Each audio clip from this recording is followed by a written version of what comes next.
All right, folks, and we are live on Jersey First TV's Facebook, YouTube, and X page. So if you've done so already, please go to Jersey First on X, Facebook, and YouTube. Drop a quick follow and share tonight's episode of Debate Night here in New Jersey's 3rd Congressional District. We are live here, so do tell your friends, text them right away. We're live on Jersey First TV. Folks, my name is Fernando Uribe. I'm the host and executive producer of Real Talk, which airs live every Monday on Jersey First TV. I want to thank Braddock, this wonderful venue, and really welcome to everybody here in gorgeous Medford, New Jersey, here in the heart of Burlington County. We appreciate you guys coming out. Give yourself a round of applause here tonight. Really, really good. Thank you for coming out here tonight. I want to thank the staff here at Braddock for their hospitality. And most importantly, I also want to thank the distinguished ladies of the Burlington County Federated Republican Women for helping me and Jersey First TV get this debate off the ground and to bring you debate night tonight here in the 3rd Congressional District here in New Jersey. Now at this time, real quick, I do want to just please stand and we can do the Pledge of Allegiance right now.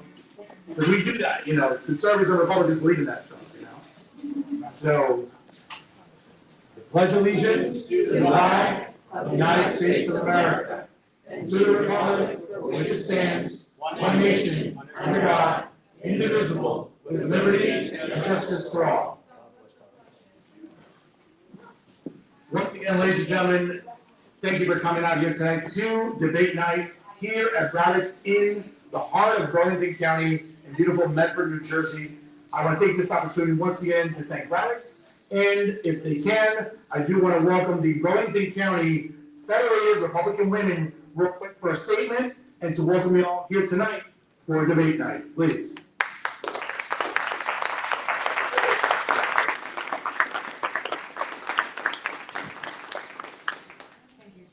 Thank you, Fernando. My name is Pam Overton. I'm the vice chair for the Burlington County Federate of Republican Women, and we truly appreciate all of you coming out, making this a priority. I know these two candidates, and they're going to give us absolutely great debate. So we want to recognize a couple of people that have been able to make it. First, Alicia, the Camden County Federate of Republican Women, Claire Gustafson of Region 6. Vice Chair.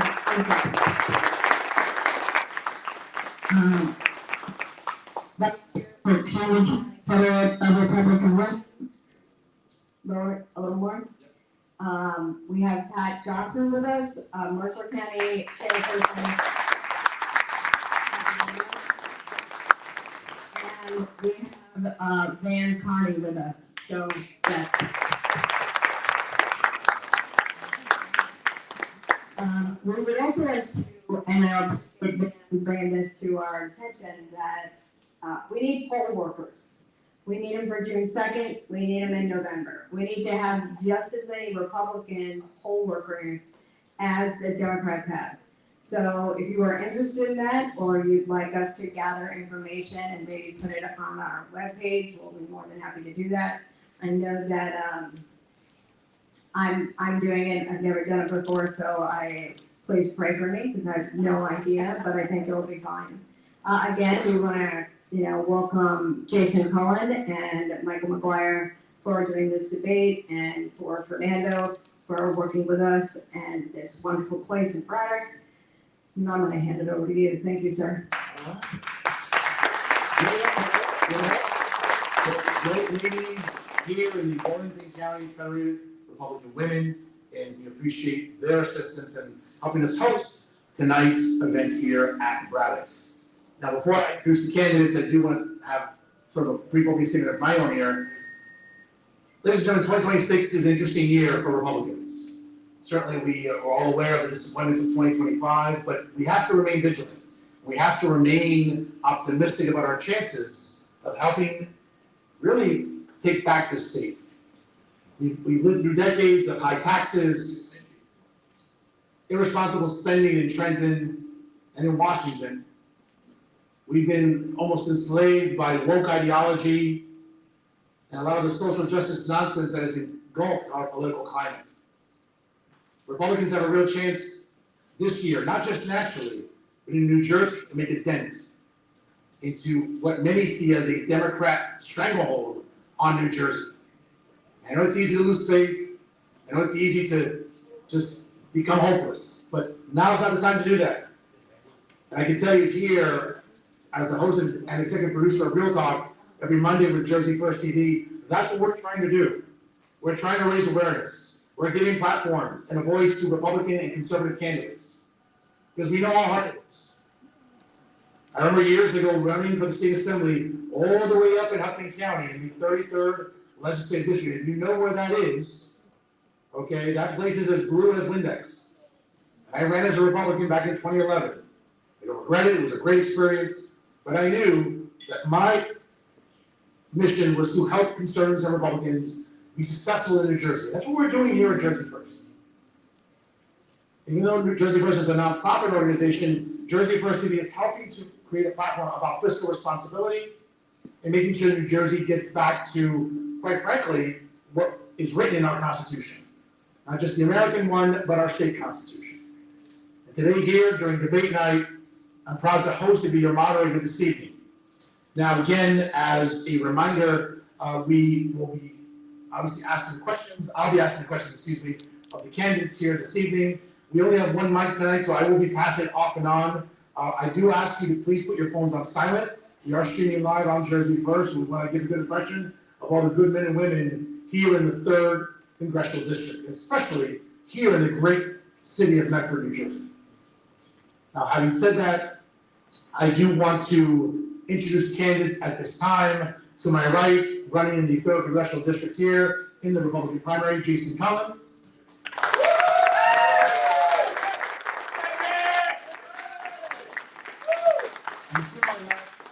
Republican CD-3 challenger as well, McGuire.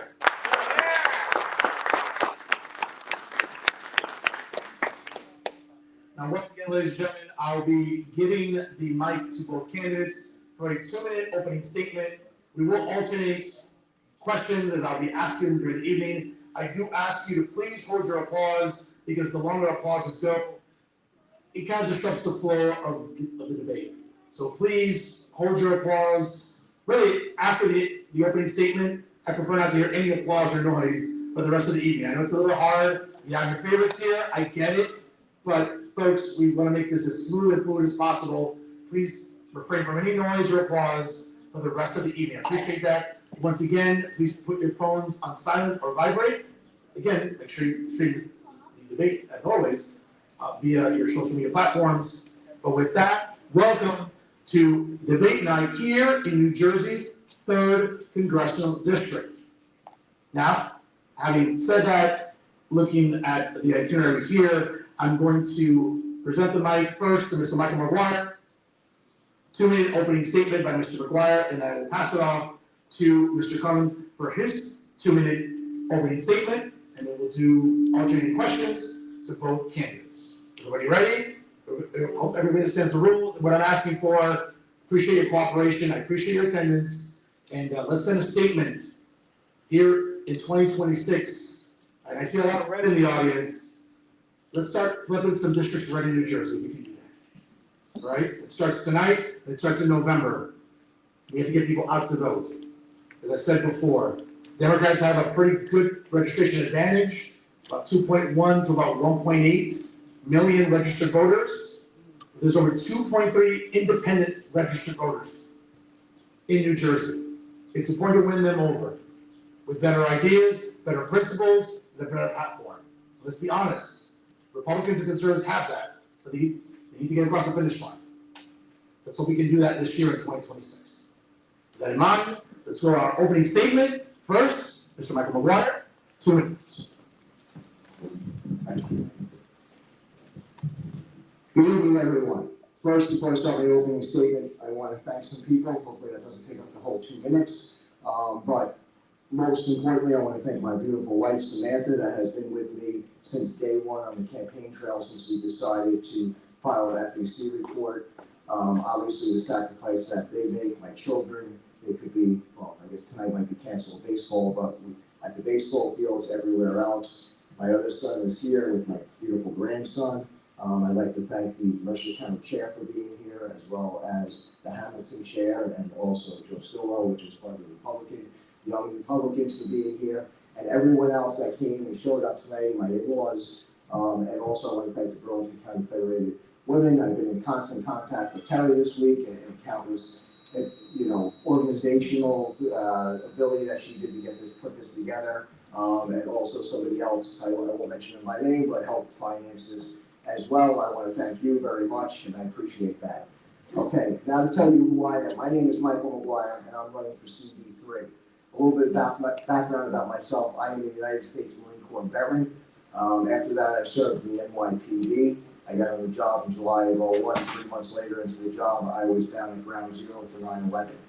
I retired in 2008 after getting hurt in 2006. I went to school, got my MBA in accounting. I got completely bored out of my mind preparing thousands of tax returns and dealing with financial statements. And my wife got sick of hearing me complain, so I went to law school, where I wanted to be back into a courtroom like I was as a police officer. So right now I've been practicing law since 2018. I started my career in New Jersey as a lawyer, working directly for a judge down in Ocean County. I did that for a year before opening up my own practice, and now I work for a firm. Why am I here and why am I running? Because I wouldn't be here if, number one, the hypocritical portion of Mr. Herb Conaway, the gerrymandered district that we're in. I used to be represented by Congressman Chris Smith. Now I'm represented by Herb Conaway, so that's why I'm here running to bring conservative values back to CD-3. That's it. It's a minute. I used to thanking everyone. I apologize. You'll learn more about me through the rest of the night, but thanks. Thank you, Michael. And now, Jason Cullen. All right, so first I just want to thank for setting this up. Terry did an awesome job in a short amount of time. Fernando, thank you for volunteering to host this. This is awesome. Michael, I do want to thank you as well for doing this debate. I think it's a great thing for the voters to be able to have the most informed decision possible when they're making their vote on June 2nd. And to you guys, thanks for showing up and being a part of the process. It's really awesome. I appreciate you guys for coming, regardless of which one of us you guys are here to support tonight. So guys, I'm Jason Cullen. I'm a sales executive with 2 decades of experience in sales, marketing, and account management. And in a district full of independents, that's the exact kind of background that we're going to need to close the deal with the voters that we're going to need to flip this district in the district with the best opportunity to flip in the entire state. Now, I know normally this is where a lot of candidates might say, I'm not a politician, I'm running for Congress, so clearly that ship has sailed. I will just say, I'm a concerned father fighting for my children's future. And our children, they're watching us. They're watching everything that's going on today, and they will inherit tomorrow whatever we are willing to accept and tolerate for them today. And when I look at my kids, I refuse to hand off to them a more expensive and weaker America. For decades, career politicians have exploded the national debt, devalued the dollar, they've buried us in regulation and taxes, they've crushed affordability on housing, healthcare, insurance, education, utility, food. They've created an affordability crisis that is robbing the next generation of the American dream. And here's how we're going to fight back. We're going to stop printing money. We're going to cut real spending. We're going to balance the budget. We're going to rip out the red tape that is strangling businesses. We're going to unleash American energy to lower costs. We're going to restore real education focused on skills, not ideology. And we're going to put America first by prioritizing American workers and American priorities. Guys, what I'm fighting for is simple. So our kids can afford a home, build a family, and inherit the same shot of the American dream that we've had. I'm a dad who's had enough. If you're tired of the same failures, stand with me, guys. All right. All right, thank you, gentlemen. And now we'll proceed to the question portion here. We'll start with Mr. McGuire, and obviously the same question to both of you. 60 seconds to answer. And I'm going to make sure we really keep to this clock here, folks, so I really, really appreciate it. Now, the cost of living in the 3rd Congressional District here in New Jersey continues to outpace wage growth. What specific, actual federal legislation will you champion to lower housing and healthcare costs to our local families in New Jersey's 3rd Congressional District? Mr. McGuire, 1 minute.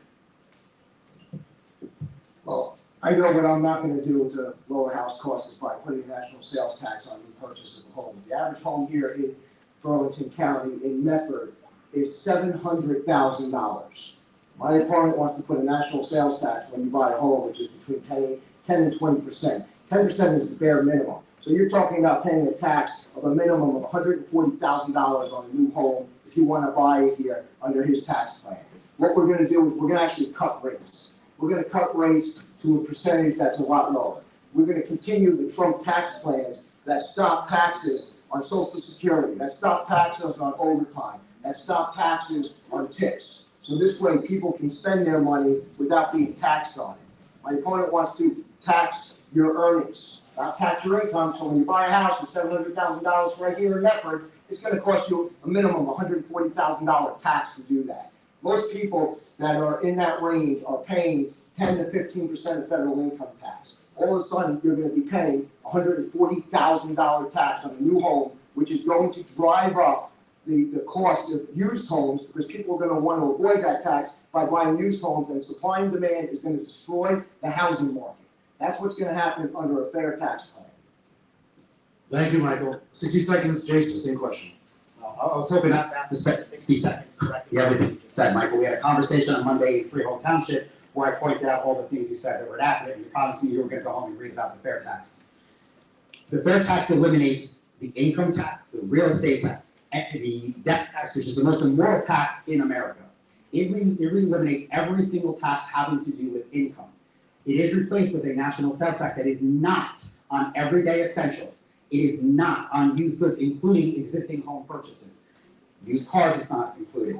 Even on new construction, it's not included either, because right now there's about 25% hidden tax built in, passed along by the builder. Those taxes are now gone, so it is a wash. The fair tax puts more money in your pocket, actually puts all of your money in your pocket. You decide what your tax bill is going to be on the purchases that you make.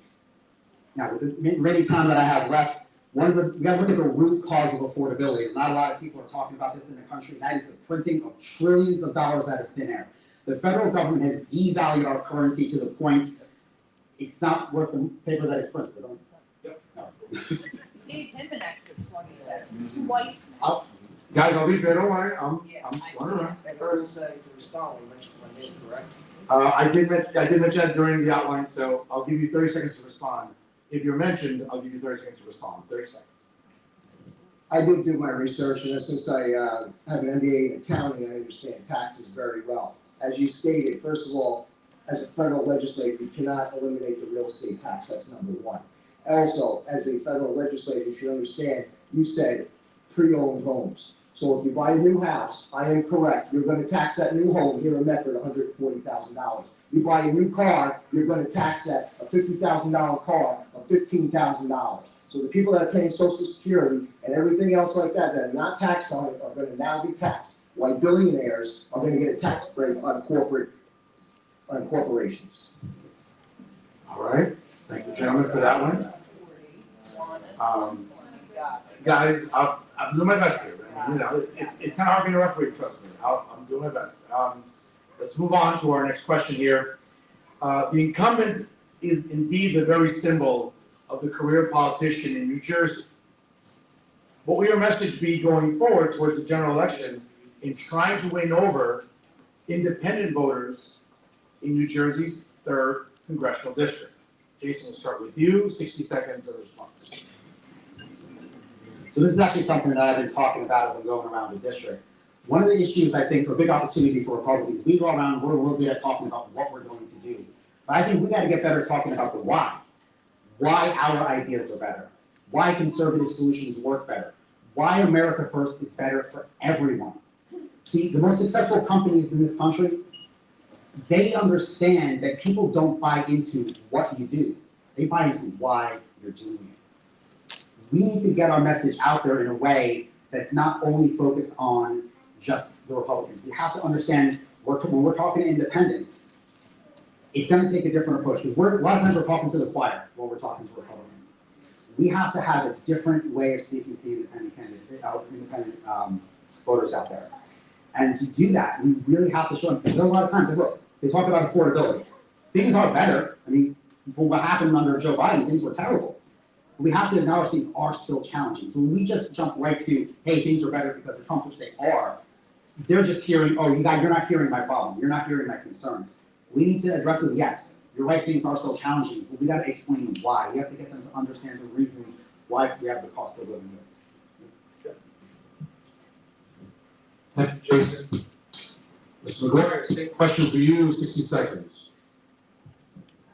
Well, Herb's gonna blame Donald Trump right off the bat, and we need to remind people that Herb is in ground zero of the affordability crisis because he's been in office in New Jersey since 1997 as the legislator. He is the problem. He was around way before President Trump was around in 2016, and he continues to be around, and we need to make sure that he's not around anymore.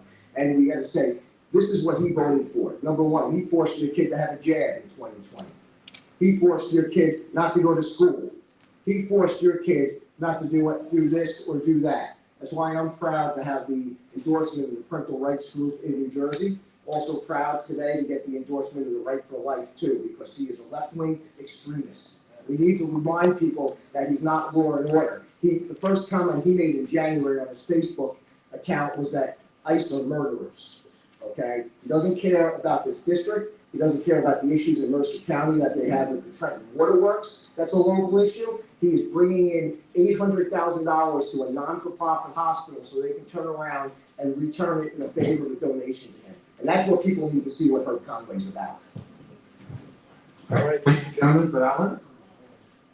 Now, as a reminder, everyone at home, again, if you're just tuning in live, welcome to Debate Night here, coming to you live from Braddock's in beautiful Medford, New Jersey.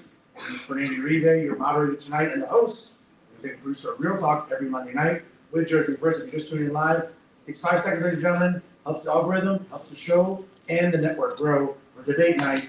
Like, comment, and share on all your social media platforms. And once again, welcome to Debate Night here in beautiful Braddock's in Medford, New Jersey. Let's continue with some economic issues affecting New Jerseyans everywhere, not just in New Jersey's 3rd Congressional District, but throughout the entire state. As the Social Security Trust Fund is projected to face critical funding shortfalls, what is your exact plan to ensure the fund remains solvent without cutting benefits or drastically raising the retirement age? Mr. McGuire, we'll start with you, 60 seconds. Well, the first thing is the Social Security Fund is obviously a Ponzi scheme. They borrow from Peter to pay for Paul, and that's a fact. We cannot cut benefits to people. It's not an entitlement like people believe it is. People paid their hard-earned money into that. I want to privatize the retirement. It means that they're afraid that they're going to have a situation where people can't retire. You obviously can't phase that out right off the bat, Social Security, so you can be able to open up 401k accounts. President Trump just started that with the plans that he started with the newborn children, which is actually a wonderful start on how to do that. And they're funding it by private donors. So the first thing we need to do is start phasing out the Social Security without raising it, and that's a debt that the American people unfortunately are going to have to pay because the Democrats under FDR started that program, and we borrow from it. So that's not funded anyway. It comes from your paycheck every 2 weeks, and it comes from the other employers' half on the payroll taxes every 2 weeks. So we're going to phase it out. The older generation, unfortunately, the baby boomers are going to phase out, and then we're going to replace it with a privatized plan that you can invest your own money into your own 401k, so it's there when you actually retire. All right, Mr. McGuire, thank you for that. Jason, same question for you, sir, 60 seconds. So I don't disagree with a lot of that. I would lower the age before we start phasing that out. I'm not to use the word boomers, but you guys have paid into this, paid into your entire lives. You guys deserve the money. But at some point, because we are facing insolvency, we are going to have to look at changing the age at some point, not changing the age to receive it, where you're going to start having a hybrid system of private and public. But one of the things we need to do immediately to preserve the money there, to make it last longer while we're trying to get into that phase out, first of all, we have to get rid of the waste, fraud, and abuse in the system. And we have to make sure only people that are supposed to be getting Social Security are getting Social Security. By doing those two things, that's going to extend the life of Social Security, and it's going to give us more time to come up with the right plan to eventually phase it out and replace it. All right, thank you very much for that. Let's move on here. Now, the Democrat Party continues to weaponize the scare tactics as it pertains to alleged voter suppression. What would you advocate for to alleviate the noise concerning this manufactured outrage by the Democrat Party here, not just in New Jersey's 3rd Congressional District, but in the halls of Congress. Jason, 60 seconds. First things first, we have to stop letting the Democrats control the narrative and control language. Because when they control language, they control how people see reality. So we have to stop being reactive. We have to start being proactive. We have to take charge. We have to lead the story. We have to create the narrative. That's the only way we're going to actually change this. And then we need to call things what they are. So when they call it suppression, we call it what it is. When they say, oh, you're getting rid of black voting districts. No, we're not. We're trying to not have segregated voting districts. We have to call things what they are and stop letting them control the narrative. All right, nice short answers. I'm liking this so far. All right, very nice. McGuire, same question for you, 60 seconds. The narrative comes from the fake media. And President Trump was actually an absolute genius for the first president to do that when he took the Truth Social and get his message directly to the voters and the people of 115 million followers that he has, that he gets a direct message. You're going to have the media of CNN, the Clinton News Network, and MSNBC or MS Now, whatever they call it. They're going to spread their lies. But we need to spread our message, and we need to spread it in a positive manner with facts. Because facts matter at the end of the day, and you need to sue the media companies that has been going on that are favoring the spread even the fake news. That is absolutely unacceptable, and we need to hold them accountable. Eventually, we need to start making sure the media and supporting platforms like this that support Republicans and conservatives that have a platform. We need to start fundraising. We need to have private organizations, non-for-profits, and we need to start controlling the narrative on understanding what affordability is and educating people on the fact that they're calling it a tax increase. Meanwhile, he's giving a tax break for people that are on tips. Not too many people that are rich work for tips, and we lost that narrative. All right, Mr. McGuire, thank you very much for that. Let's move on to some juicy topics, as they say, during this election season. The leadership within the Democrat Party has been very vocal concerning their opposition to ICE, Immigration Customs Enforcement. Congress would have to pass legislation to dismantle it and repeal its enforcement authority. Where do you stand on ICE, and does it need to be reformed? So, Mr. McGuire, 60 seconds. I 100% stand with law enforcement as a retired law enforcement officer, and I stand with enforcing the laws that we have. And the Democrats need to understand if they want to change something, they have the power in Congress to make legislation to change the rules that they've supported all these years, whether it's Chuck Schumer or all the other Democrats out there, including President Biden and Obama, that gave speeches, if you're here illegally, you will leave. My plan would give, number one, we would support immediate deportation for criminal illegal immigrants, meaning criminal as in they committed a crime. We need to work on the supremacy clause, which we have in the United States. As an attorney, I would bring legislation against our governor here in New Jersey and make her enforce the law of the land. It is a lot safer for law enforcement to pick people up at the prisons and the jails, as I was just on a jail call today, and I saw them giving the rights in Spanish today, and they're going to hold them there and shield them from ICE. It is a disgrace. Okay, and then we need to enforce it by going after them legally in the way that we can to end sanctuary cities and make the streets safer here in Burlington, Monmouth, and Mercer County. All right, thank you, Mr. McGuire. Same question for you, Mr. Cullen. 60 seconds. So unfortunately, because of the chaos at the border for 4 years under Joe Biden, it's more crucial than ever that ICE is in our communities, in our cities, and in our suburbs. We're past the point where there's just folks that shouldn't be here because they crossed over the border. We now have violent, dangerous criminals roaming around our streets, and government's top priority is supposed to be to keep the citizens safe. If I'm your representative, that's going to be one of my top priorities. Herb Conway voted against the bill to keep violent criminals in prison. That is not in the best interest of the American people, and especially not the constituents of CD-3. So as your representative, what I'm going to do, I'm going to make sure, I know you know Mikey Sherrill, and you know the Democrats in the state, they're trying to make sure we're a sanctuary city. I'm going to make sure that ICE is able to be in our district enforcing immigration law, removing violent criminals from our streets, and keeping our families and our children safe. All right, gentlemen. Now it's getting interesting. All right, I'd like to hear this. Once again, folks, everyone tuning in at home, my name is Fernando Reba, tonight's moderator for debate night here in New Jersey's 3rd Congressional District. If you're just tuning in, takes 5 seconds to show your support for Jersey First TV, and of course, the Burlington County Federated Republican Women hosting tonight's debate night here from the beautiful Braddocks in Medford, New Jersey, all the way here in Burlington County. Again, folks, it takes 5 seconds to like, comment, and share. It really helps not just Jersey First TV grow, but it really helps get the word out about the importance of debate night here in the 3rd Congressional District. Let's continue. The Democrat Party seems optimistic of scoring a majority this November.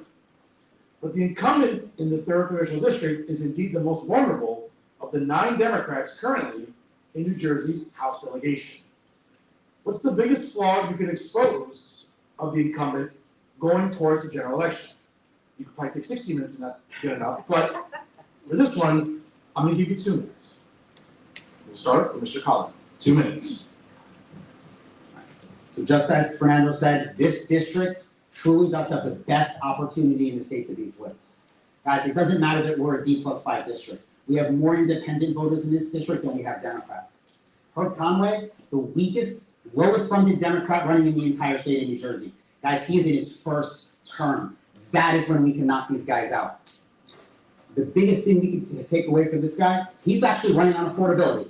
A guy who's been in this state's legislature for 3 decades, doing everything in his power to make our lives as expensive as possible. He's not passed one bill or one vote to lower taxes in New Jersey, lower government spending, shrink the size of government, reduce regulations on small businesses. To your point, we can go on for 60 minutes with this.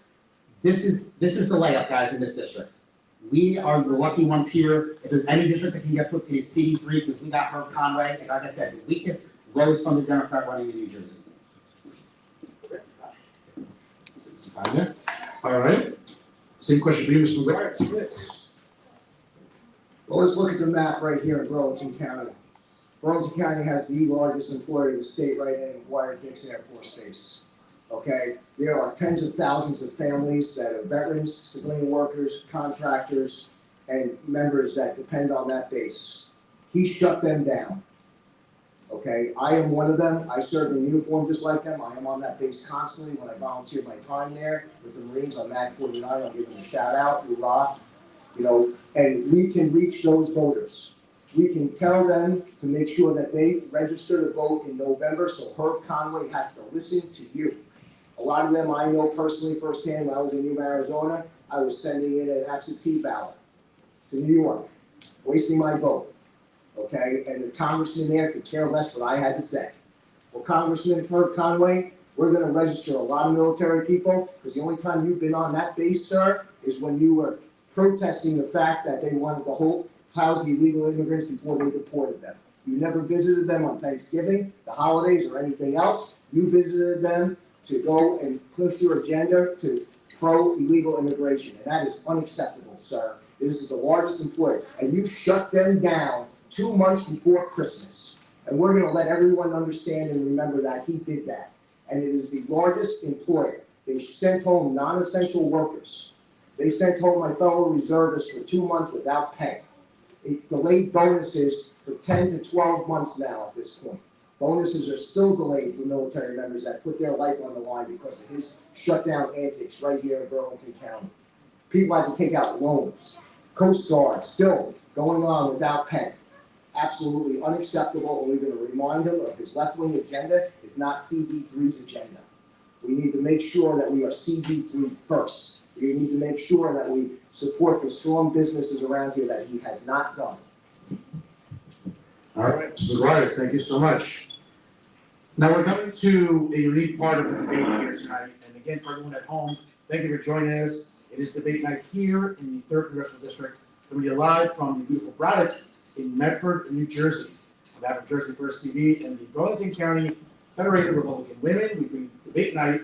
Please like, comment, and share tonight's debate here on all of your social media platforms. It really helps the show grow and helps show support the candidates during this election cycle. Now, both campaigns submitted a question to me that I approved of and make sure that I was okay with, that they would ask each other of. Now, the Candidates submitted questions to me, I approve them, I'll ask the question to each candidate as it was submitted to me. Now, I'll start with Mr. Cullen. This was Mr. McGuire's question to you. I'm going to read it verbatim as it was emailed to me. Mr. McGuire is asking, quote, "You call yourself a Republican today, yet in 2022, you chose to run against Congressman Chris Smith as a Libertarian candidate, despite Congressman Smith being one of the most conservative Republican members of the House of Representatives and a strong supporter of President Trump, veterans, and law enforcement. At the time, you did not even live in the congressional district you were running in. Running against an incumbent Republican for Congress is a major decision, not a minor disagreement. So the question is this: what fundamental disagreements did you have with Congressman Smith and the Republican Party in 2022? And why should Republican primary voters believe those beliefs suddenly changed now?" You have 2 minutes to respond to Mr. McGuire. All right. So the first thing I want to do is, first of all, I want to make sure everybody knows that I've been a registered Republican since 1998. I want to take us back to 2009, where my whole journey started. So I've done a lot of work inside the party, and I've done some work outside the party. I was part of the wave of the original Tea Party candidates in 2009. And I spent years working, sometimes inside, sometimes outside, moving the Republican Party to be more fiscally conservative, more fiscally responsible, more focused on the Constitution and individual freedom. I think that's a good thing. When I ran against Chris Smith, first of all, when I announced, that was before the redistricting, so I did live in the district. Yes, I did. Sorry. No, when I announced, it was prior to the redistricting. Not that you have to live in the district in New Jersey, but that was the case, okay? Now, when I ran against Chris Smith, let's recall back to when Donald Trump at the time, who did not have the best relationship with him at that time, he called out to patriots in the country to challenge Chris Smith. Part of what I was thinking about doing, like I said, when I did the Tea Party, was helping to push to be more conservative. Because at the time, a lot of his votes weren't following with President Trump. That's why he asked people to stand up and challenge him. So I stood up for what the president asked for. But Michael, here's the thing. The seats don't belong to the politicians. I know you made a comment on Monday night in Freehold that you would never challenge a Republican. You would never primary another Republican. But the seat doesn't belong to the Republican occupying that seat. It belongs to the people. If you win or if I win, anyone has the right to challenge our seat, whether it's third party or whether it's in a Republican primary. And you know what? We should be primary. And if I'm doing a good job, I'll get reelected. If I'm doing a bad job, they should vote me the heck out of there. Guys, please. Okay, now the question for Mr. McGuire submitted by the Cullen campaign. I'll give you 2 minutes, Mr. McGuire. And again, please allow the candidates to answer. No interrupt. Let's let the candidates answer the questions without interruption, please. Mr. McGuire, the Cullen campaign emailed me and asked me to ask you this. Michael, recently at an event, when I discussed eliminating the income tax, your response was very pro-big government, big spending, and high taxes. You said we can now eliminate the income tax because we wouldn't be able to fund the government at current levels. Well, Michael, that is the whole point as conservatives, that we're supposed to want to cut the size of government, cut taxes, and cut spending. So my question to you is, how do you square that response of being a conservative? Mr. McGuire, you have 2 minutes to respond. Because I'm a realistic. We're gonna go from tax rates to zero and replace it with a national sales tax. That is a libertarian policy. I am a Republican conservative. I am going to cut tax rates, just like we started doing. We're gonna give credits to businesses to reinvest into the community, to reinvest in hiring. We are gonna support our small businesses. We're certainly not gonna tax goods, so small businesses have to increase the prices and nobody can afford to buy things in our community. If we tax the goods, that people are going to not buy new things, therefore our communities and businesses in town are gonna have a major problem. They're not gonna be able to sell items because people are gonna have underground garage sales and everything else, which is a fact, and they're gonna avoid taxes by selling things secondhand on eBay, and it's gonna put our storefronts out of business. That's what's gonna happen when you have a national sales tax.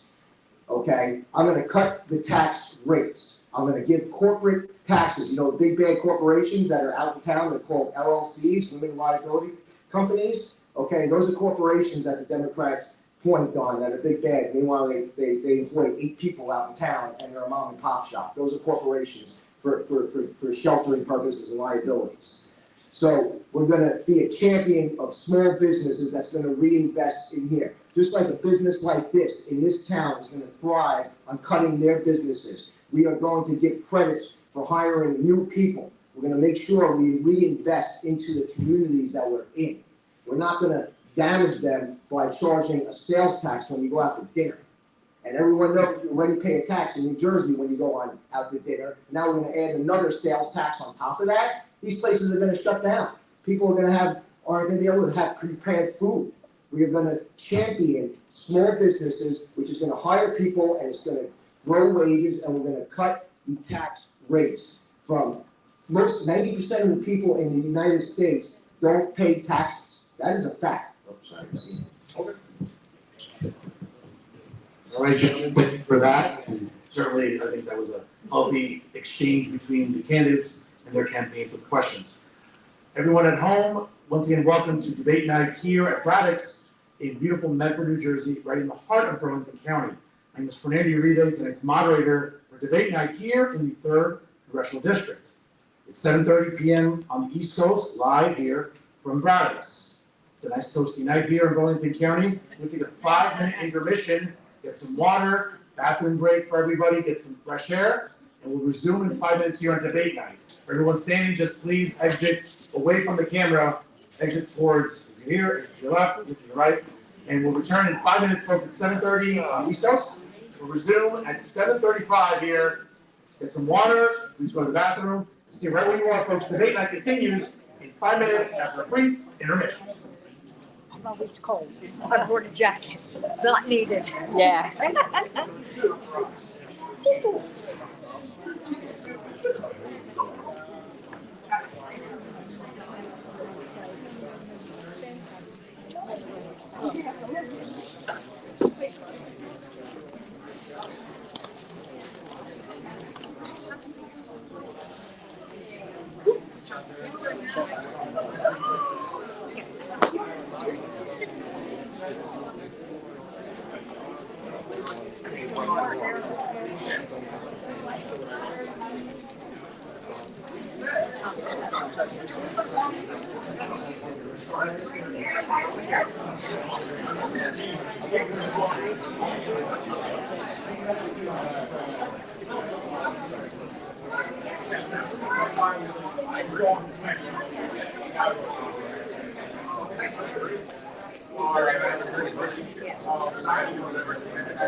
Former congressman is not in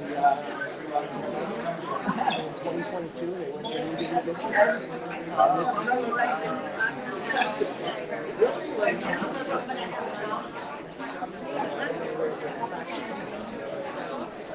He is probably the most conservative Republican.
I was an airline captain.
Shout out to the great staff here at Braddock.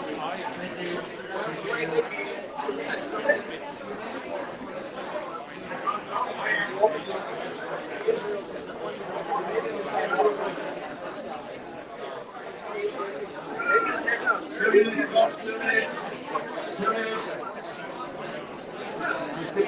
Water. Please watch the camera of the honor. Please watch the camera.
Thank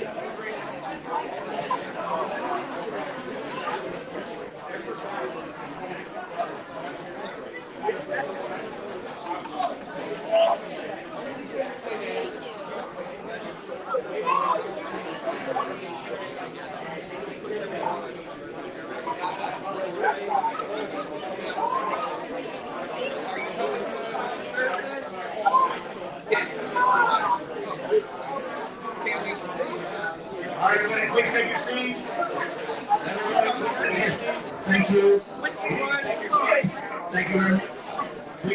camera here in the middle. Thank you.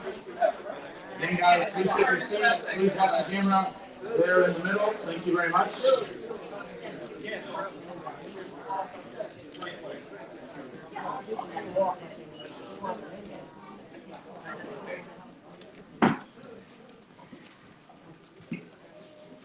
All right, once again, ladies and gentlemen, for everyone at home tuning in live on Jersey First TV, welcome to debate night here in beautiful Braddock, in the heart of Burlington County in Medford, New Jersey. On behalf of Jersey First TV and the Burlington County Federated Republican Women, we bring you debate night in the 3rd Congressional District. We have a very lively first half. We'll continue now with the second half of questions here between Mr. Michael McGuire and Mr. Jason Cullen, the Republican primary challengers, coming up on June 2nd. Early voting begins this weekend and certainly polls open on Election Day, June 2nd, at 8 a.m. and 6 a.m. and close at 8 p.m. Make sure you register. If you're not registered to vote, hopefully you are. Make sure you come out to vote this weekend and make your voices heard in the Republican primary in the 3rd Congressional District.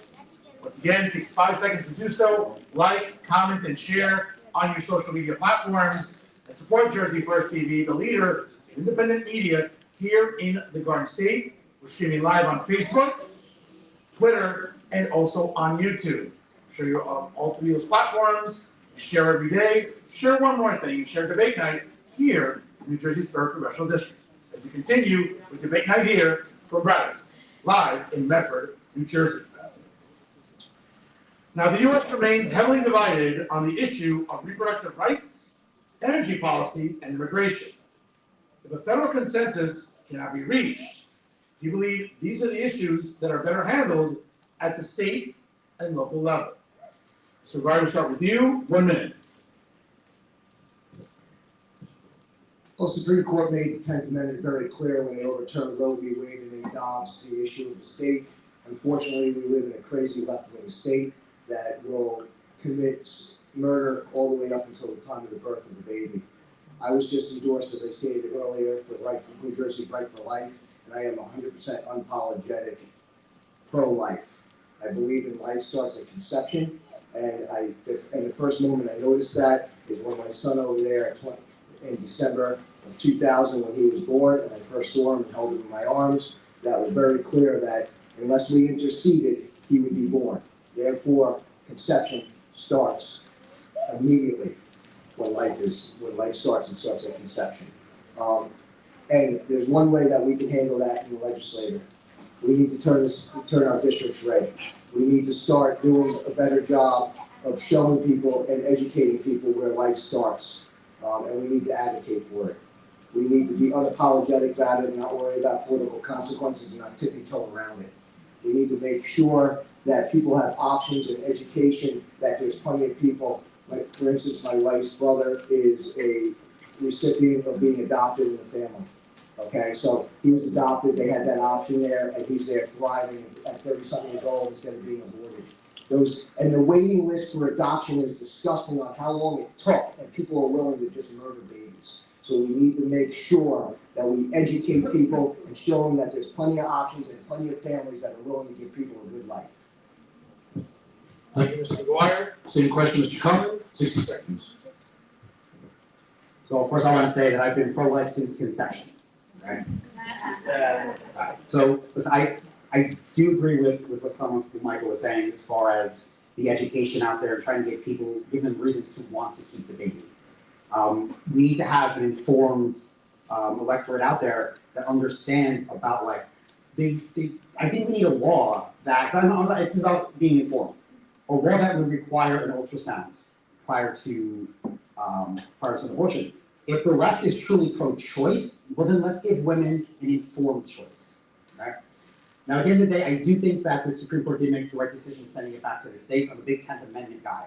In fact, I think we need to dramatically shrink the size, scope, and power of the federal government. We need to return a lot of what the federal government does back to the states. All right, thank you, gentlemen, on that one. Let's continue. Now, there's a manufactured hysteria by the Democrat Party about the erosion of democracy and the supposed rise of fascism. What can you assure voters in New Jersey's 3rd Congressional District about your commitment and responsibilities as it pertains to upholding our Constitution. Mr. Cullen, we'll start with you, 60 seconds. I think the most important thing they could do is give a history book to the left. So they can actually read and learn what fascism actually is. Okay? Fascism, socialism, and communism are all on the left, just to different degrees. Again, this is about them controlling the language so they can control how we see reality.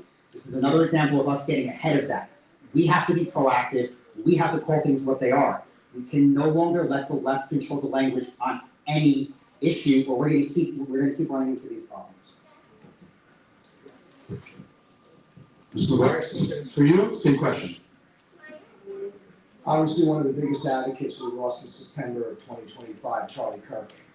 He's the one that opened up conversations in college campuses. He's the one that showed that we are not fascists. We are people of principles and ideas. We need to support and we need to absolutely push our young Republicans to have those conversations in college campuses where the indoctrination starts, because that's where it starts. It also starts even at a younger level with that. And that's why we need to promote school boards in our local communities and make sure that we have the right people on the school boards. Make sure that we don't have people indoctrinating our children, which they need to be educated. We need to absolutely celebrate Charlie Kirk with having a Charlie Kirk Day and it was a wonderful thing that they did this past weekend on having that on the great mall down in Washington, D.C. Start bringing religion back into our country. We need to absolutely show them that we are the party of peace. We are the party that can talk and have conversations, while they're the parties that shut things down. They're the parties that don't want you to be heard. Everyone should have a platform, whether we agree with it or not. And that's how we show that we're a country of freedom fighters. That's exactly where we need to be.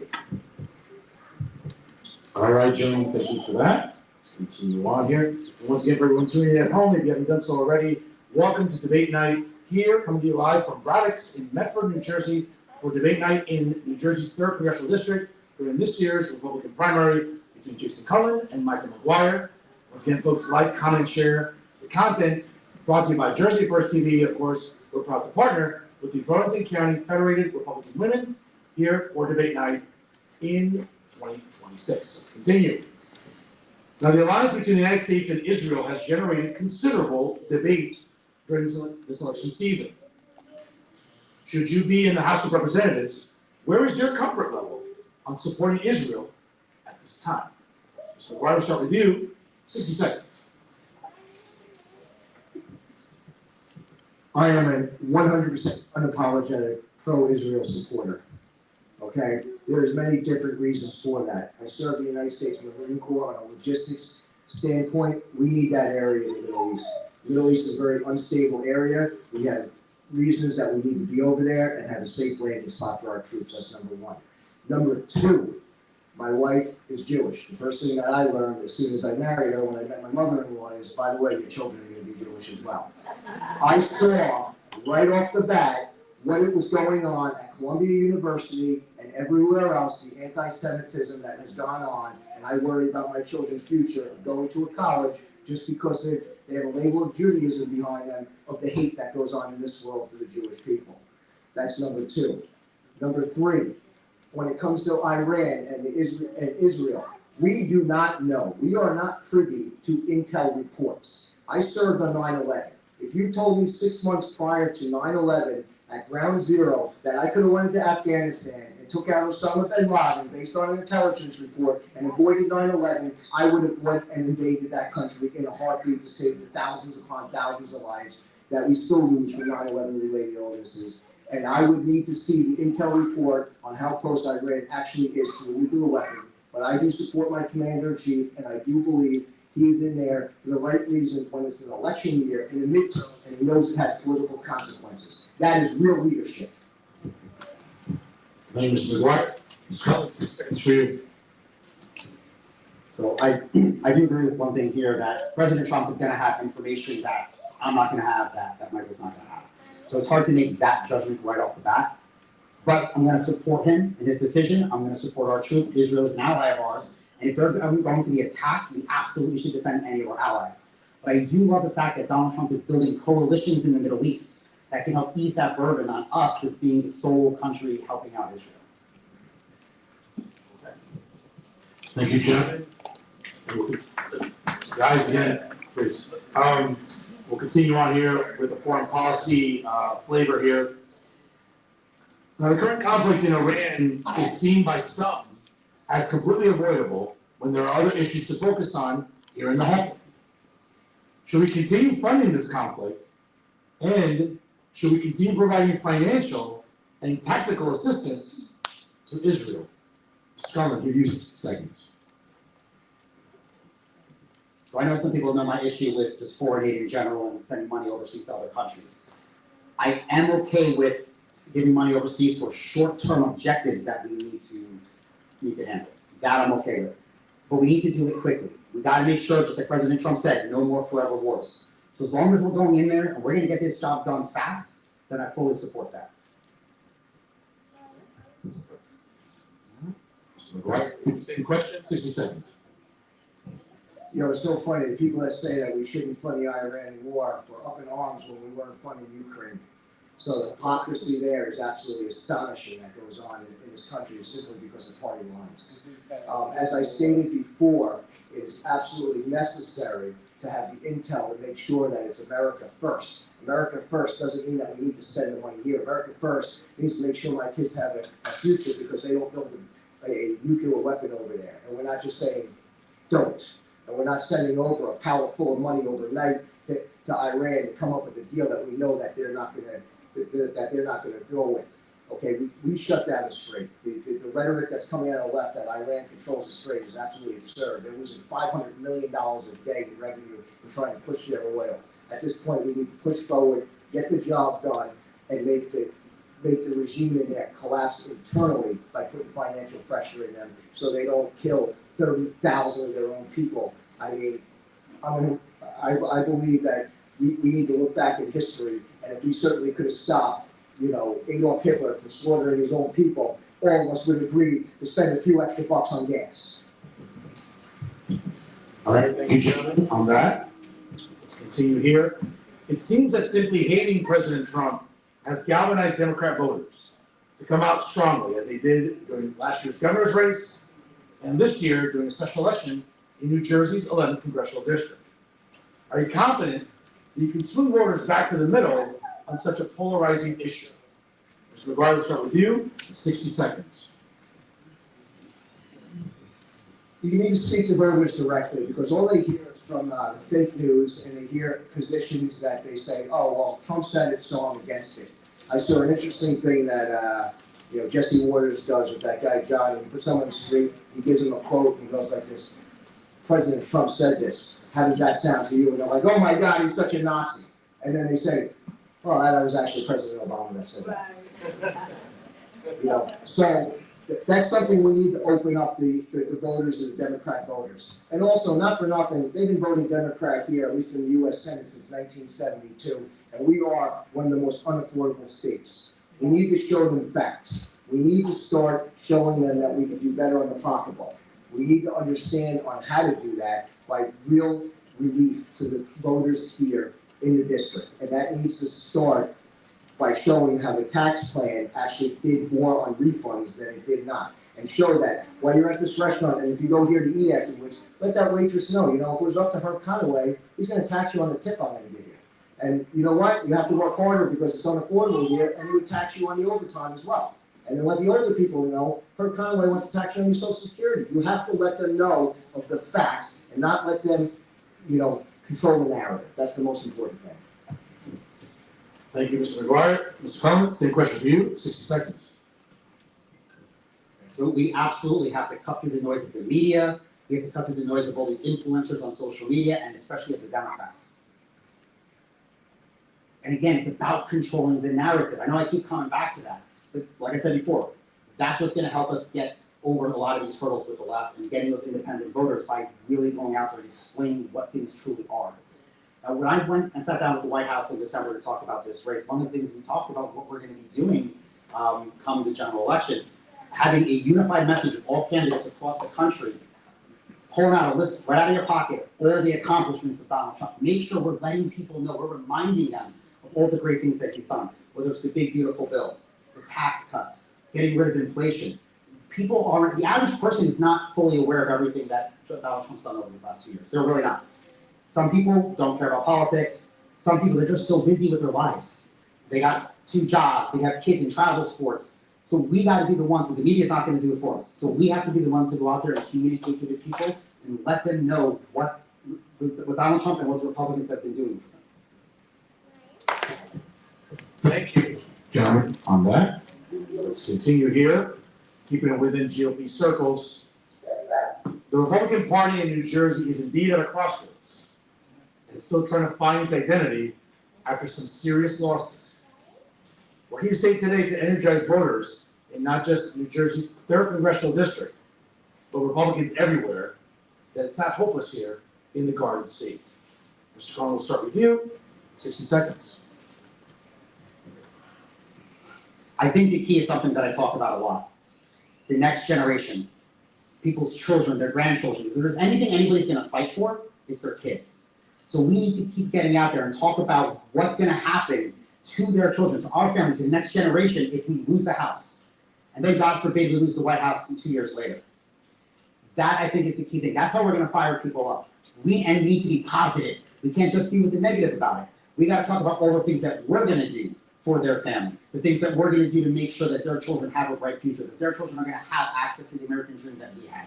That's the key to firing these guys up. Okay. This is right for you, 60 seconds.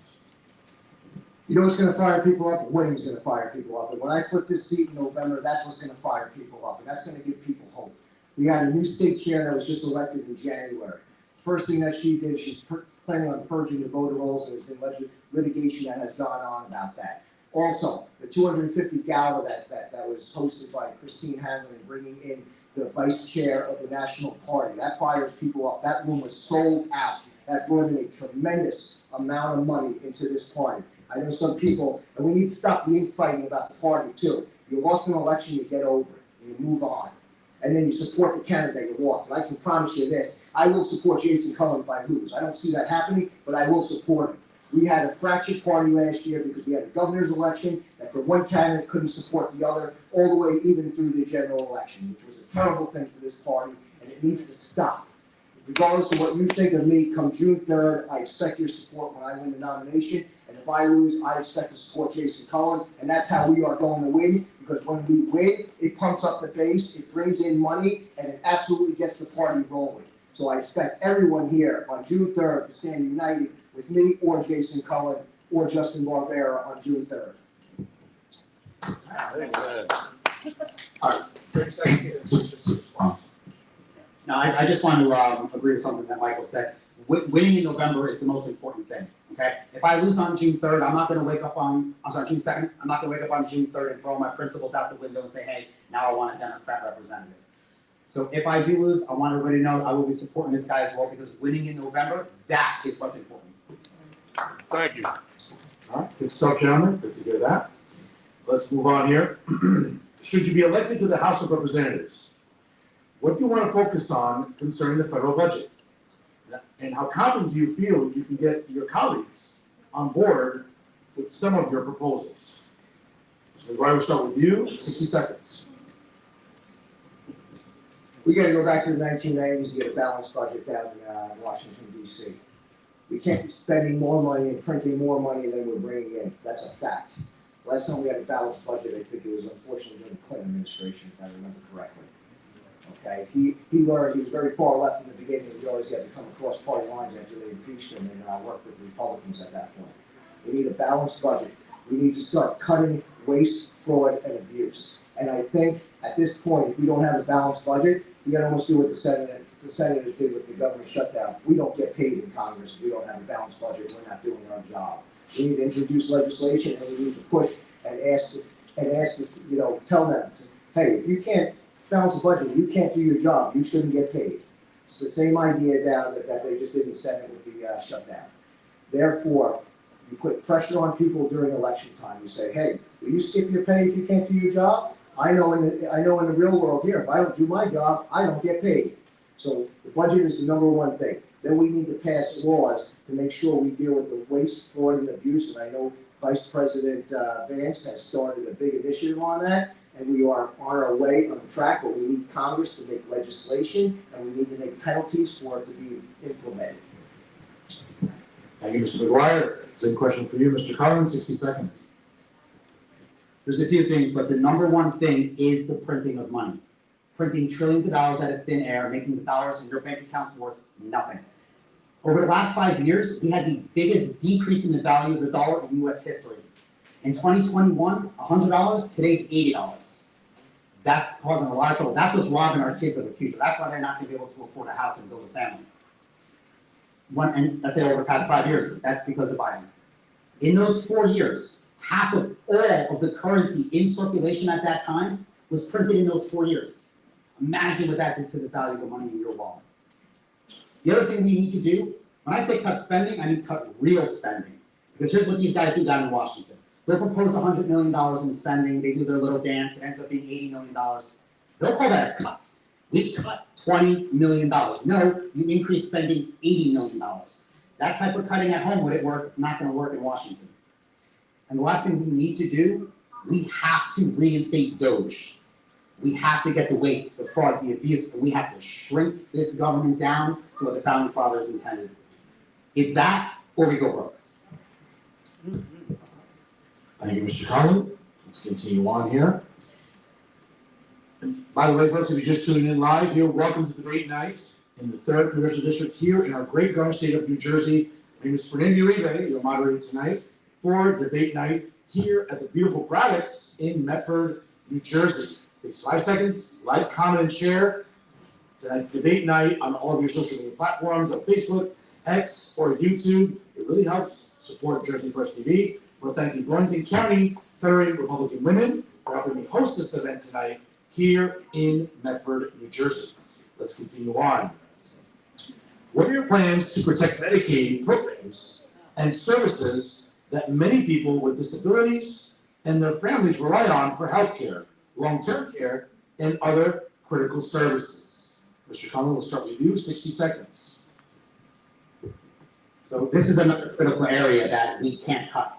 There's a lot of other things we can cut that the government shouldn't be spending on. This is up there just with Social Security. And there's going to be a lot of the same cures there as well.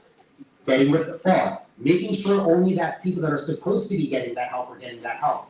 And one of the big ways to do that is with immigration. We have to get the people out of here who aren't supposed to be here because they are getting those benefits. That's the big thing. In fact, with illegal immigration, that in fact impacted us on affordability, right? You got 20 million people coming into this country. I wonder why housing went up so much. Hospital bills went up, well, maybe because we're paying for hospital bills for 20 million people. A lot of our problems can be solved by removing the folks who shouldn't be here. Because benefits for Americans should only be for American citizens. US tax dollars should only be spent on US citizens. We get rid of the waste, the fraud, and the abuse, we can extend the life of these programs for a long time to come. All right, thank you, Mr. Cullen. Mr. McGuire, same question for you, sir, 60 seconds. Well, first we need to understand the difference between Medicaid and Medicare. Medicare is not an entitlement program. Everyone's been paying into it. Half your employer has been paying into it.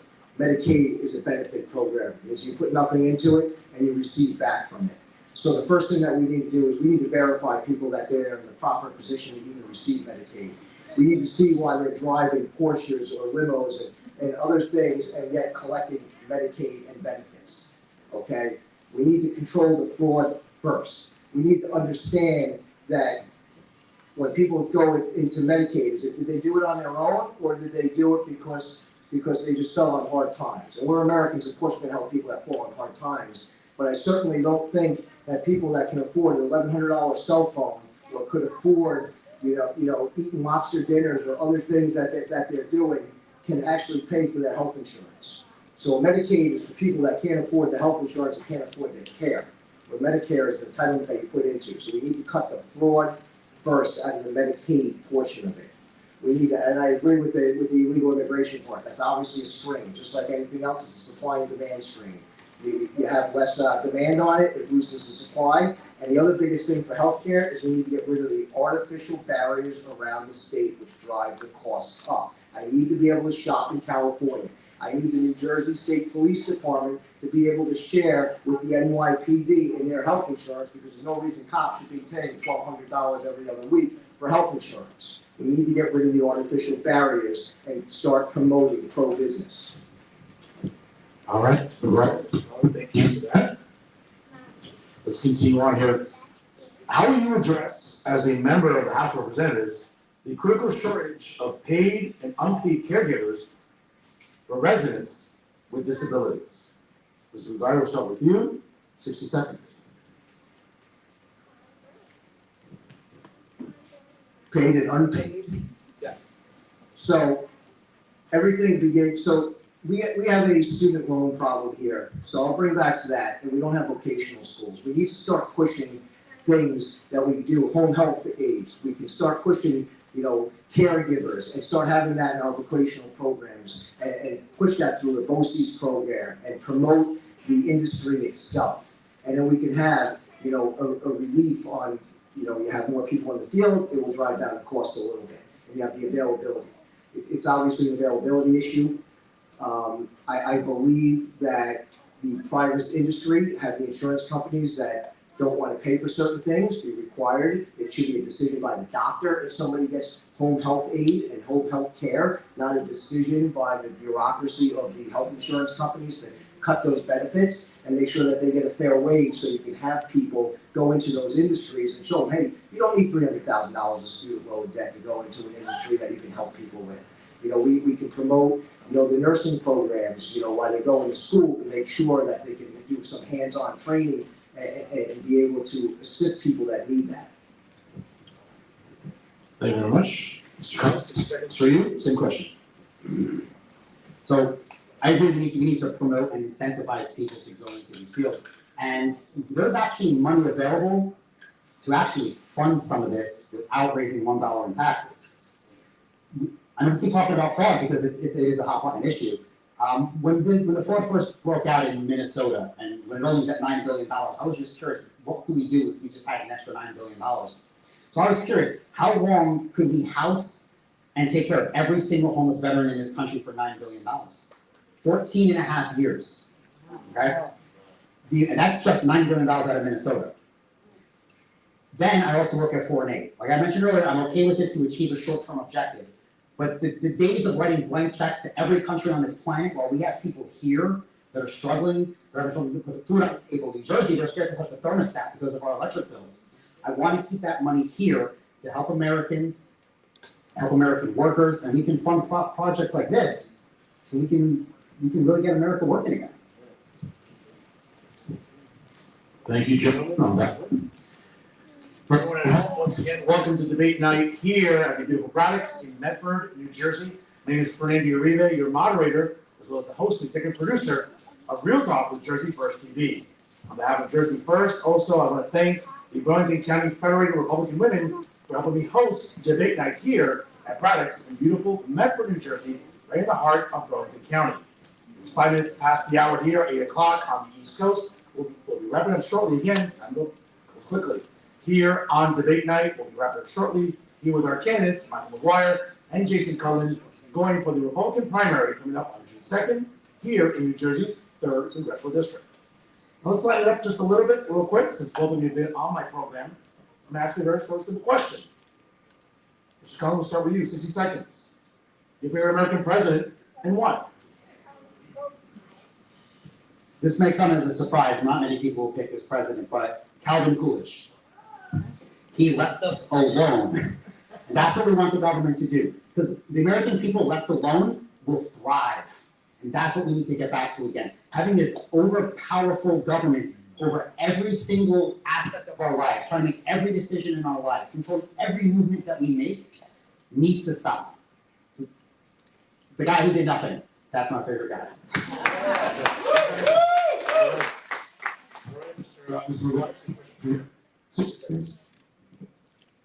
It has to be number 16, Abraham Lincoln. I mean, he put our country back together and made sure we had a country. He made sure he worried about what's going to happen after the Civil War and make sure that we had a country that was going to be able to stand the test of time. And he went through the most difficult process. He gave the ultimate sacrifice for that. He's a true patriot that restored this country in an issue which was basically, it was around slavery, but it was a 10th Amendment issue about states' rights and issues like that. And he said, one day we are going to have to, unite this country, and we're going to have a compromise or whatever it is. And he knew that the only way to have a future was compromising. So that's where we need to go here. We know we're not going to get rid of the Democrats. We know we need to reach across the aisle. We know we need to have somebody in charge that can do that. And I know I'm the person that can do that, considering I mediated the nastiest divorces you'll ever see, and people didn't think they'd ever agree on something, and we can come into a room in a mediation and settle things at the end of the day. And that's exactly what we need to do down in Washington, is mediate in Congress. Take the example of President Lincoln every single day, and make sure that we have a nation that's going to be strong for another 250 years, and celebrate. And this way, my great-great-grandkids can celebrate the 500th anniversary in 250 years from now. Thank you, John, for that. Appreciate it. Now, in Washington, the Democrat Party has been able to weaponize the same playbook during election seasons, especially even here in New Jersey. What's the best comeback when talking to potential voters on the campaign trail that simply belong to the vote blue, no matter who crowd? Mr. McGuire, we'll start with you, 60 seconds. Well, as I said, we're the number one, we're the highest tax district in the country. You've been voting blue forever. How's it working out for you? Maybe you should try something different. Doing the same thing over and over again and expecting a different result is the pure definition of insanity. And that's exactly what's been going on here in the Senate race since 1972. And that's what's been going on in CD-3 since 2018. We're going to do the same thing over and over again and expect a different result? I don't think we are. I think we're just going to pay the highest taxes in the nation. Our real estate taxes are going to keep going up, and we're going to feel the squeeze. Look at the Democrats. They're talking about the gas, yet everyone seems to forget they just raised the gas tax on January 1st. And then they blame it on Chris Christie. Okay, he's been out of office a long time. You can do legislation since then to take care of that problem. Okay, so we need to show them that if we change our ways, we can lower the cost and we can move forward in New Jersey and have growth. We have one of the most beautiful coastlines in New Jersey here. Why can't we have a system like Florida does? Why can't we have people moving in droves to Florida? I mean, not for nothing, it's a little better than 98 degrees. I mean, now it's hot here, but in Florida, who wants to move down there every single day in this type of weather for months upon months when you could be sitting on the Jersey Shore here? And we need to bring people back, and we need to bring Republicans back into this state by making it more affordable. Thank you. Mr. Cullen, same question, 60 seconds. So we witnessed something amazing happen last year in the governor's race that I never would have believed. The Democrats won on affordability. Okay? They've been in control of this state's legislature for a quarter of a century. They are responsible for every economic hardship that we have. When the Democrat voters come out and they say vote blue no matter who, then they disappear for 4 years. They don't pay attention. They have no idea what's going on in the state. They don't understand the correlation between how they voted and what's happening in their pocket. We need voter education. Voter sign up is great. Get them registered. But we need educated voters out there. That's what we do. We have these voter registration drives. I think we need to have voter education drives across the state, getting people to really understand what the Democrat policies are. They complain about Donald Trump. He's not the president of New Jersey. All right? Education, education, education. Thank you, gentlemen, for that. Next question here, and an important one. Should you be the next member of the House of Representatives in the 3rd Congressional District, what will you do to expand access to affordable, accessible housing for low-income residents in NJCD3 for people with disabilities? Mr. Cullen, we'll start with you, 60 seconds. So I'm going to go back to the language again, because I think if this is looked at in the wrong way. It's not about affordable housing, because affordable housing, when the Democrats are talking, that's taxpayer-funded housing. We need to lower the cost of living. Why don't we try that? Okay? We lower the cost of living, people will be able to afford homes. And this goes back to what we've been talking about the whole night. Destroying the value of the dollar, the reckless spending in Washington.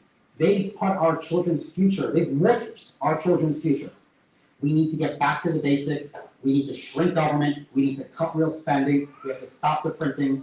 We have to get back to the basics. We have to lower the cost of living. Thank you, Mr. Cullen. Question to you, Mr. McGuire, 60 seconds. Well, for affordable housing, we certainly can't tax it anymore on the federal level, that's a fact. What we need to do is give credits out. There was one time something called a HOPE credit, okay, which gave a nice credit for home buyers that, on their tax return, that gave refunds of tens of thousands of dollars when you bought a house. It was what they call a returnable credit. It was the fact that even if you didn't have a tax liability, a refundable credit, you were able to get that money back and help with your down payment. It was processed over a few years, and that was a wonderful program. We need to incentivize people through our tax programs, not punish them. And that's exactly what everything is doing. You want to buy something, he wants to punish you. You want to buy something and enter into the state, we want to provide a nice, wonderful benefit, because we know you're going to take that money and you're going to re-spend it inside the community, and you're going to spend it better than the government's going to spend it. And then we're going to incentivize home affordability by giving credits for first-time home buyers, and also credits to go against the enormous taxes that you pay at closing costs to incentivize it. And that will also help by putting houses on the market as well and freeing up inventory. All right, thank you, gentlemen. Once again, ladies and gentlemen, welcome to debate night here in New Jersey's 3rd Congressional District, as Michael McGuire and Jason Cullen are the Republican candidates in the upcoming June 2nd primary. Early voting begins this weekend, and shortly polls open on Tuesday, June 2nd at 6 a.m. and close at 8 p.m. Make sure your voices are heard in New Jersey's 3rd Congressional District during this year's Republican primary. We're about to wrap up here with our final question of the evening, and then we'll have our closing statements by the candidates. If you haven't done so already, like, comment, and share tonight's debate here coming to you live from the beautiful Braddocks in Medford, New Jersey, in the heart of Burlington County. Once again, I want to thank Jersey First TV and the Burlington County Federated Republican Women for hosting this event and really putting it together within just a matter of weeks. Trust me, folks, it's a lot more difficult than you think. But again, I want to thank Braddock's, the lovely ladies and the hardworking ladies from the Burlington County Federated Republican Women for hosting debate night here in Medford, New Jersey. Our final question for the evening will begin, and then we'll do a 2-minute closing statement with the candidates. And once again, we appreciate your time here tonight on debate night via Jersey First TV and the Burlington County Federated Republican Women. Gentlemen, we'll close out with this. What does it mean to be a Republican and a conservative in 2026? Mr. McGuire, 60 seconds.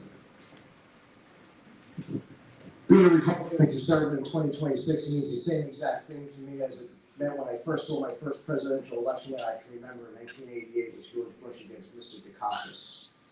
Okay, and him coming out, losing that election simply because of his crime initiative in Massachusetts that released the young man that turned around and went and raped a woman.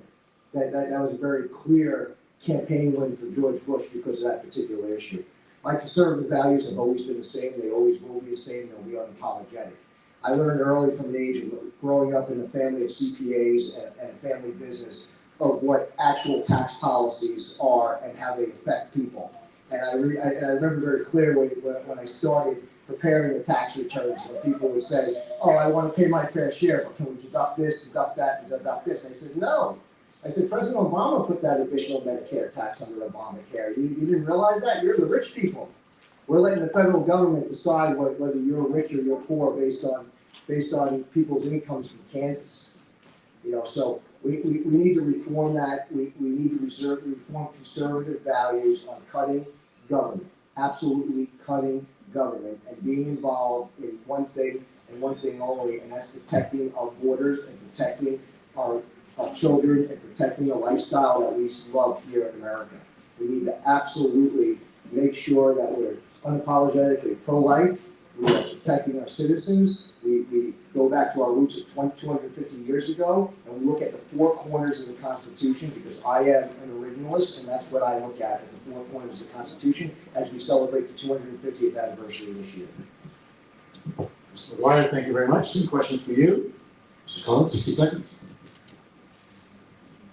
National sovereignty, fiscal responsibility, the Constitution, small government, but it is more important than ever that we expand and grow the party. there's not enough Republicans. Even in this race, this district, there's 26%. Okay, so even if we come out 100% united, we're not going to be able to win. We have to get those independent voters. We have to bring them on. Now, is there really such thing as an independent voter? They change the registration to independent, but then they vote one party or the other. We need to go target those independents that were Republicans and switched, talk to them, find out why did you leave the party? Well, here's what we're going to start doing different. Now, having run as an independent, I know that's a little bit of a critique of mine, but that puts me in the best position to get those independent voters who we're going to need to actually flip this district. The independent voters in this district, when I'm talking to them day in and day out, and this was even before I decided to run, they see me as one of them, a regular guy. I respect people in the party, but it's not just about the party, it is about the people. And that is the message that's going to go over to the independents. And honestly, with the conversations I have, it crosses over even to some reasonable Democrats. A lot of these folks do have some of the same values as us, but we don't talk to them, we don't explain, we don't ask them what's important to them. I guarantee, I've had some conversations with Democrats and independents who share the same values. We gotta find out what those values are and start having conversations with them about those values so they understand they do have a home with us in the Republican Party. All right, very nice, gentlemen. We're about to wrap up here. Folks, if you're just joining us live, once again, welcome to debate night in the 3rd Congressional District here during the Republican primary in 2026. Once again, my name is Fernando Uribe. I'm the moderator, but also the host of Real Talk with Fernando Uribe, which I hope you'll tune into every Monday Night Live. Of course, check out the listings for start times. And of course, I want to thank the lovely ladies of the Executive Board and of course the entire organization of the Burlington County Federated Republican Women for helping me host this event tonight here at the beautiful Braddock in the heart of Burlington County right here in Medford, New Jersey. Before we get to closing statements, I just want to thank all of you again. It's been a great audience. I really appreciate the cooperation. It's hard to sort of pull these off and sort of make it all flow fluidly, but you've all been great. I think you should give yourselves a round of applause for being a great audience tonight.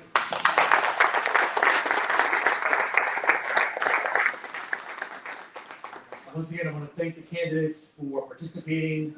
I know it's not easy to sort of bring candidates together in this sort of mobile technology world where debates seem just easier to do them at home remotely. You know, I could have been home in my pajamas, I don't know, having a beer. But I chose to drive to beautiful Burlington County. And for all of you that know me, I live in Hudson County. I look at New York City every single day. And trust me, it's as blue as Windex up there. But it's always nice to travel throughout New Jersey. You know what? Why not come to Burlington County, the beautiful township of Medford, New Jersey? So I do once again want to thank Braddock, the management, and the staff here for hosting us this evening during debate night. Once again, I cannot thank Terry Kane enough, the distinguished chair of the Burlington County Federated Republican Women. Shout out to her.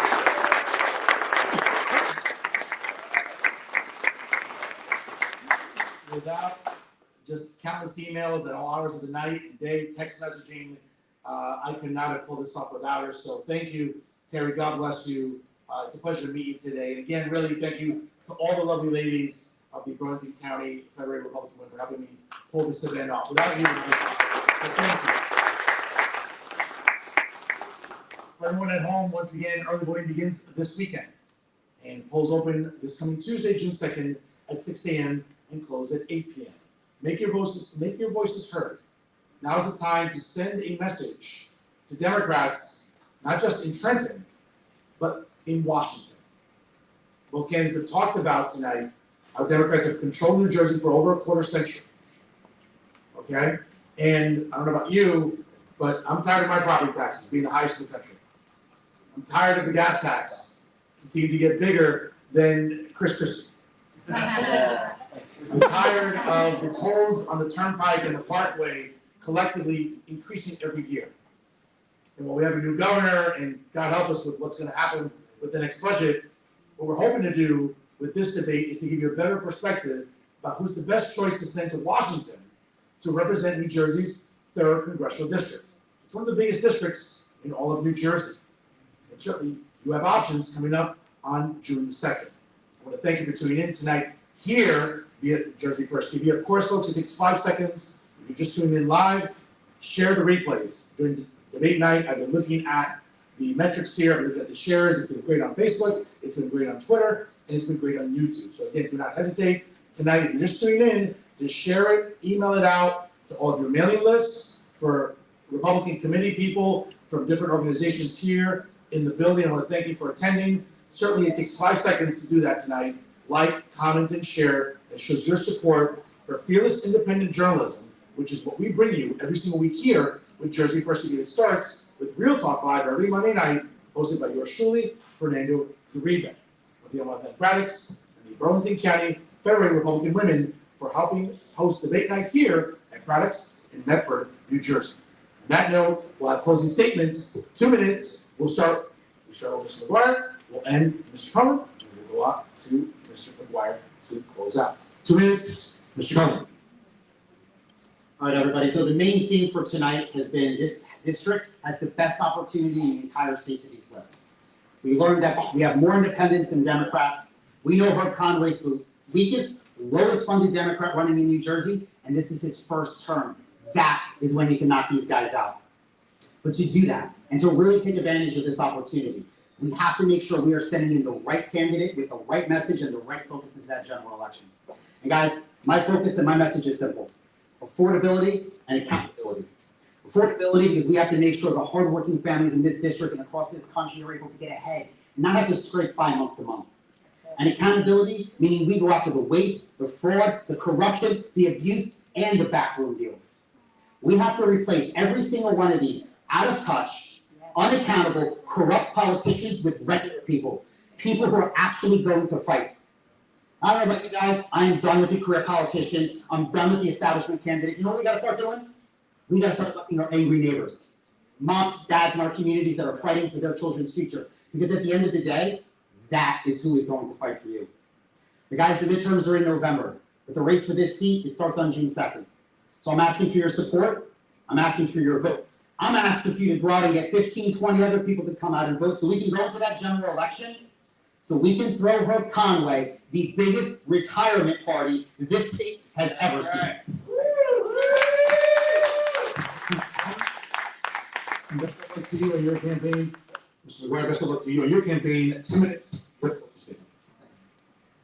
Here's where we are. We live in one of the most expensive districts in the state. And we live in one of the most expensive states in the country. Why? Because we have Herb Conway that's running it, that's been running the state since 1997.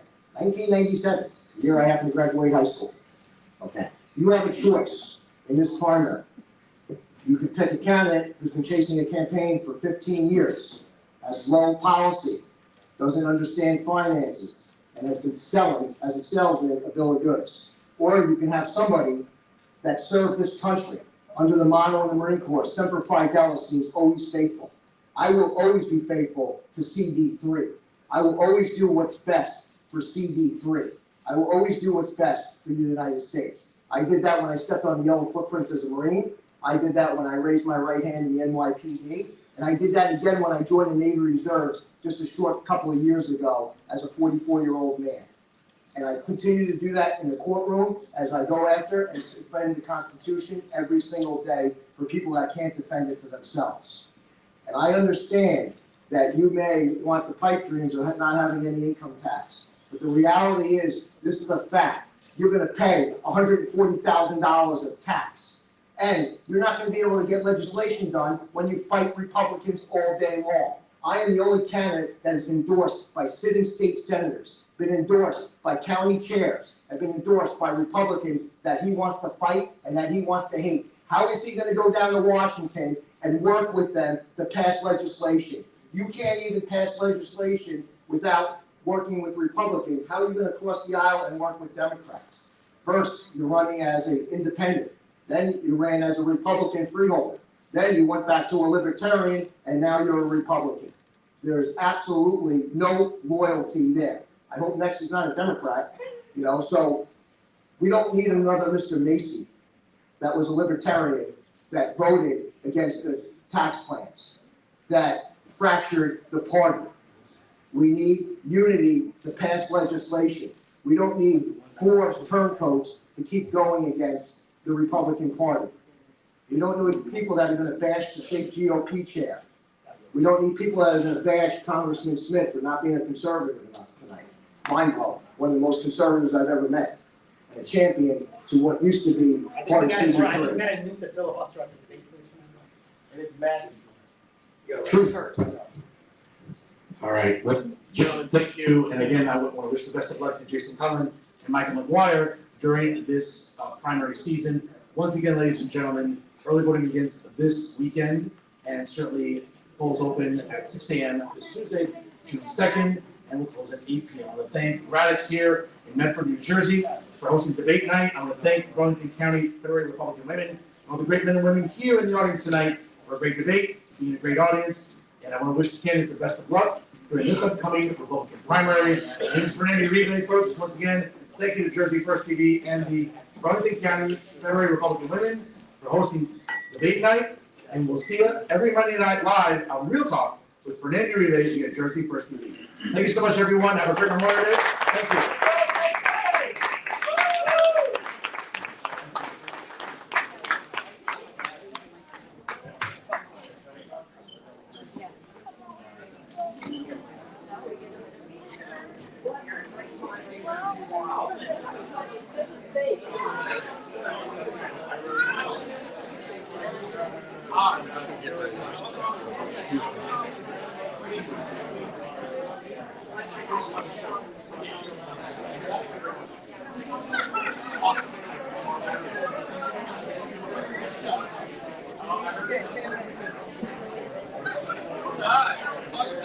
Very civil debate, but a pleasure to sit through, right? What's that? A very civil debate. Yeah. You don't see that on national TV, do you?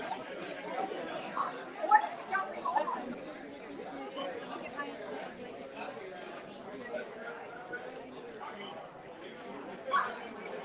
I gotta get some air. I know. Hot flashes. What are your business? I don't know, not you. Are you tired?